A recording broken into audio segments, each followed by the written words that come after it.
Kottayam medical കോളേജിലെ പുതിയ കെട്ടിടത്തിലേക്ക് പ്രവർത്തനം ഉടൻ മാറ്റണമെന്ന മന്ത്രിതല യോഗത്തിലെ തീരുമാനം നടപ്പായില്ല. ഉദ്ഘാടനത്തിന് കാത്തു നിൽക്കാതെ പുതിയ കെട്ടിടത്തിലേക്ക് രോഗികളെ മാറ്റണമെന്നായിരുന്നു തീരുമാനം. മെയ് 30-നാണ് മന്ത്രിമാരായ വീണ ജോർജും വി.എൻ. വാസവനും പങ്കെടുത്ത ആ യോഗം നടന്നത്. ഉദ്യോഗസ്ഥ വീഴ്ച വ്യക്തമാക്കുന്ന രേഖ 24 ലഭിച്ചു. ദീപക് ധർമ്മടം വിശദാംശങ്ങളുമായി കോഴിക്കോട്ട് നിന്ന് ചേരുന്നുണ്ട്. ദീപക്, ഇതിൽ ആരാണ് വീഴ്ച വരുത്തിയത് എന്നാണ് നമ്മൾ കരുതേണ്ടത്? ഈ നടപടികൾ, അതായത് ഈ ഉദ്ഘാടനത്തിന് കാത്തുനിൽക്കാതെ പുതിയ കെട്ടിടത്തിലേക്ക് പ്രവർത്തനം മാറ്റണം, അതിനായി ഈ മന്ത്രിതല യോഗം ഏത് ഉദ്യോഗസ്ഥനെ, ആരെയാണ് ചുമതലപ്പെടുത്തിയത്? അതും ആ മിനിറ്റ്സിൽ കാണണമല്ലോ. വിജയകുമാർ, വളരെ കൃത്യമായി തന്നെ ഈ മിനിറ്റ്സിൽ, ഇതൊരു സർക്കാർ രേഖയാണ്, ആ രേഖ അതായത് മെയ് മാസം 30 വെള്ളിയാഴ്ച വൈകിട്ട് 4 മണിക്ക് കോട്ടയം മെഡിക്കൽ കോളേജ് കോൺഫറൻസ് ഹാളിൽ തുറമുഖ സഹകരണ മന്ത്രിയുടെ സാന്നിധ്യത്തിൽ ആരോഗ്യ ശിശുക്ഷേമ മന്ത്രി ഇവിടെ ഈ നടത്തിയ യോഗത്തിൻ്റെ നടപടിക്കുറിപ്പാണിത്. ആ നടപടിക്കുറിപ്പ് പ്രകാരം doctor Viswanathan KV, director of medical education incharge, അദ്ദേഹമാണ് ഇതിൽ ആമുഖമായി സംസാരിച്ചത്. അതിൽ വളരെ കൃത്യമായി നിർണായകമായ തീരുമാനങ്ങൾ എടുത്തിരിക്കുന്നു. അതിൽ തീരുമാനത്തിലെ നമ്പർ 2, സർജിക്കൽ ബ്ലോക്കിലെ ഔദ്യോഗിക ഉദ്ഘാടനത്തിന് കാത്തു നിൽക്കാതെ പൂർത്തിയാകുന്ന ഇടങ്ങളിലേക്ക് അതാത് വിഭാഗങ്ങളെ മാറ്റുക എന്നുള്ളതാണ് ഇതിൻ്റെ നടപടി ചുമതല. വിജയകുമാർ പറഞ്ഞതുപോലെ പ്രിൻസിപ്പൽ സർക്കാർ മെഡിക്കൽ കോളേജ് കോട്ടയം എന്ന് കൃത്യമായി രേഖപ്പെടുത്തിയിട്ടുമുണ്ട്. അപ്പോൾ ഇത് ഒരു മന്ത്രിതല യോഗം ഈ കാര്യത്തിൽ അവിടെ നടന്നിരുന്നു. ആ യോഗത്തിൽ നിർണായകമായ തീരുമാനമെടുത്തു. അതിൽ കൃത്യമായി രേഖപ്പെടുത്തിയിരിക്കുന്നു, ഔദ്യോഗികമായ ഉദ്ഘാടനത്തിന് വേണ്ടി കാത്തു നിൽക്കേണ്ടതില്ല, എത്രയും പെട്ടെന്ന് തന്നെ രോഗികളെ അങ്ങോട്ടേക്ക് മാറ്റണം എന്നുള്ളത്. ഇതിൻ്റെ വിശദാംശങ്ങൾ വലതും ഈ മിനിറ്റ്സിലുണ്ട്. അതിൽ ഏറ്റവും നിർണായകമായ കാര്യം, ഒന്ന്, ഔദ്യോഗിക ഉദ്ഘാടനം വേണ്ടതില്ല, പെട്ടെന്ന് മാറ്റാം എന്നുള്ളതാണ്. മറ്റൊരു കാര്യം, രോഗികൾക്ക് അപകടമാകുന്ന രീതിയിൽ കെട്ടിടത്തിൻ്റെ ബലക്ഷയത്തെക്കുറിച്ച് ഈ യോഗത്തിൽ സൂപ്രണ്ട് പറഞ്ഞത് അതിൽ വ്യക്തമാക്കിയിട്ടുണ്ട്. അതിൻ്റെ അടിസ്ഥാനത്തിലാണ് ഈ തീരുമാനം എടുത്തിരിക്കുന്നത്. അതായത് മന്ത്രി വീണ ജോർജിൻ്റെ നേതൃത്വത്തിൽ മന്ത്രി V.N. വാസവൻ്റെ സാന്നിധ്യത്തിൽ നടന്ന യോഗം ഉന്നതതല യോഗമാണ്.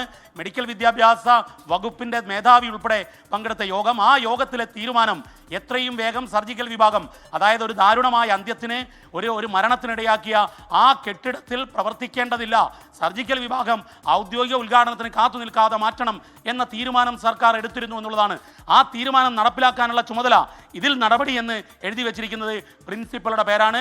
അപ്പോൾ ഉദ്യോഗസ്ഥ തലത്തിൽ ഗുരുതരമായ വീഴ്ചയാണ്, വൈകലാണ് തീരുമാനം, സർക്കാർ തീരുമാനം നടപ്പിലാക്കുന്നതിലെ വൈകലാണ് ഇത്തരമൊരു ദാരുണമായ അന്ത്യത്തിന്, ഒരു മരണത്തിനിടയാക്കിയത് എന്നുള്ളതാണ് ഈ രേഖ തന്നെ തെളിയിക്കുന്നത്.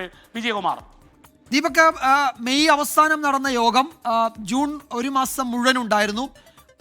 അപ്പോൾ ഇത്രയും നാളുണ്ടായിട്ടും ആ തീരുമാനം നടപ്പായില്ല, അതിലൊരു ഫോളോ അപ്പും ഉണ്ടായില്ല എന്നാണോ നമ്മൾ കരുതേണ്ടത്? ഇപ്പോൾ ഈ രേഖ ദീപകിൻ്റെ കയ്യിൽ കിട്ടിയതിന് ശേഷം സ്വാഭാവികമായും അതിലെന്ത് സംഭവിച്ചു എന്ന് ദീപക് പരിശോധിച്ച് കാണുമല്ലോ.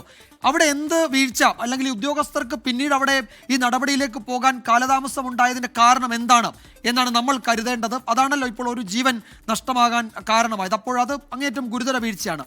പിന്നീട് എന്ത് സംഭവിച്ചു എന്നാണ് നമ്മൾ മനസ്സിലാക്കുന്നത്? വിജയകുമാർ, ഇതിലൊരു ഉദാസീനത, ഒരു മെല്ലപ്പോക്ക് ഉണ്ടായിട്ടുണ്ട് എന്ന് വേണം കരുതാൻ. കാരണം ഇതിൽ ഒന്ന്, നേരത്തെ തന്നെ DMEയുടെ ഒരു കത്തുണ്ടായിരുന്നു. ആ കത്ത് പ്രകാരം ഉപകരണങ്ങൾ പോലും പുതിയതിന് വേണ്ടി കാത്തു നിൽക്കരുത്, കെട്ടിടത്തിൻ്റെ പണി തീർന്നാൽ പഴയ ഉപകരണങ്ങൾ വെച്ചുകൊണ്ട് തന്നെ പ്രവർത്തനം ആരംഭിക്കാവുന്നതാണെന്നും അതുപോലെ തന്നെ സർക്കാരിലേക്ക് പുതിയ ഉപകരണങ്ങൾക്ക് കത്തയച്ചിട്ടുണ്ട് എന്നുള്ളതും വ്യക്തമാക്കിയതാണ്.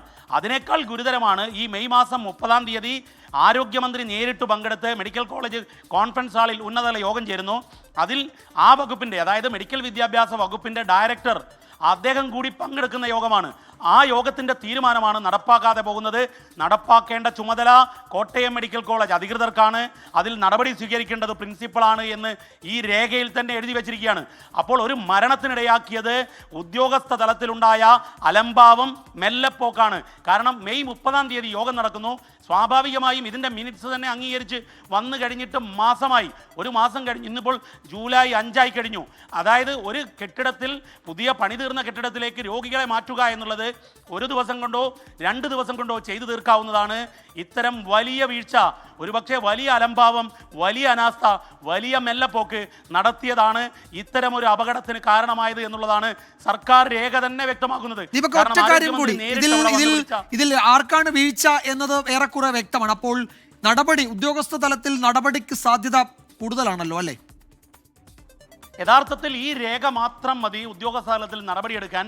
കാരണം അവിടുത്തെ ഉദ്യോഗസ്ഥർ മിടുക്കരാണ് എന്നുള്ളതൊക്കെ പരക്കെ പറയുന്നുണ്ടെങ്കിലും എടുക്കേണ്ട പണി എടുത്തില്ല എന്നുള്ളതാണ് ഈ രേഖയിൽ നിന്നും വ്യക്തമാകുന്നത്. കാരണം ആരോഗ്യമന്ത്രി നേരിട്ട് അവിടെ വരുന്നു, ആ ജില്ലയുടെ ചുമതലയുള്ള മന്ത്രി വി എൻ വാസവൻ ഉണ്ടാകുന്നു. അങ്ങനെ വീണ ജോർജ് നടത്തിയ യോഗം, ആ യോഗത്തിൻ്റെ തീരുമാനം ഏതാണ്ട് 8 പേജ് മിനിറ്റ്സാണ്.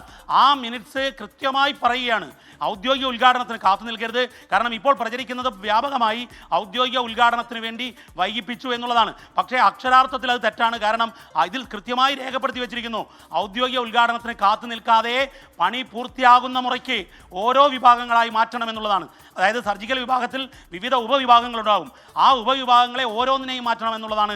പക്ഷേ ആരെയും മാറ്റിയിട്ടില്ല എന്നുള്ളതാണ് മനസ്സിലാകുന്നത്. ഈ പഴയ കെട്ടിടം ഇപ്പോഴും ഉപയോഗിക്കുന്നുണ്ട് എന്നുള്ളതിന് നിരവധി തെളിവുകൾ നമുക്ക് മനസ്സിലായതാണ്. ഏതായാലും ഇതിൽ മന്ത്രിതല തീരുമാനത്തെ അട്ടിമറിച്ചു, മെല്ലപ്പോക്കുണ്ടായി എന്നുള്ളത് കൃത്യമായി ഈ രേഖ തെളിയിക്കുകയാണ് വിജയകുമാർ. യെസ്, ഇനി എന്താണ് അവിടെ ഈ 1 മാസ കാലയളവിൽ നടന്നത് എന്നതാണ് അറിയേണ്ടത്. ഉദ്യോഗസ്ഥർക്ക് മെഡിക്കൽ കോളേജ് പ്രിൻസിപ്പലിനൊക്കെ ഒരുപക്ഷെ അതിൽ വിശദീകരണം നൽകാൻ കഴിയുമായിരിക്കും. അത്തരം വിശദീകരണങ്ങൾ ഉണ്ടാകട്ടെ. ഏതായാലും അത്തരമൊരു തീരുമാനമുണ്ടായിരുന്നു. മെയ് 30 ചേർന്ന ഒരു യോഗം, അതിൽ 2 മന്ത്രിമാർ പങ്കെടുത്തു. ഉദ്ഘാടനത്തിന് കാത്തു നിൽക്കാതെ പുതിയ കെട്ടിടത്തിലേക്ക് രോഗികളെ മാറ്റണമെന്ന തീരുമാനമുണ്ടായി. അതിൻ്റെ മിനിറ്റ്സാണ് ഇപ്പോൾ നമ്മൾ പുറത്തുവിട്ടത്. അതിൽ മെഡിക്കൽ കോളേജ് പ്രിൻസിപ്പലിനെ ചുമതല ഏൽപ്പിക്കുകയും ചെയ്തു. ആരോഗ്യമന്ത്രി വീണ ജോർജും മന്ത്രി വി എൻ വാസവനും ആ യോഗത്തിൽ പങ്കെടുത്തിരുന്നു. പക്ഷേ ആ തീരുമാനം നടപ്പായില്ല. എന്തുകൊണ്ട് അത് നടപ്പായില്ല എന്നതിൽ പരിശോധന ആവശ്യമാണ്. ഉദ്യോഗസ്ഥർക്ക് വീഴ്ചയുണ്ടായിട്ടുണ്ടോ അതോ മറ്റേതെങ്കിലും സാങ്കേതിക പ്രശ്നങ്ങൾ അവിടെ ഉണ്ടായോ എന്നൊക്കെ അന്വേഷിക്കേണ്ടതുണ്ട്. വളരെ പ്രധാനപ്പെട്ട വിവരങ്ങളാണ് ഈ വിഷയത്തിൽ ഇപ്പോൾ പുറത്തു വന്നത്. ദീപക് ധർമ്മടമാണ് വിശദാംശങ്ങൾ നൽകി.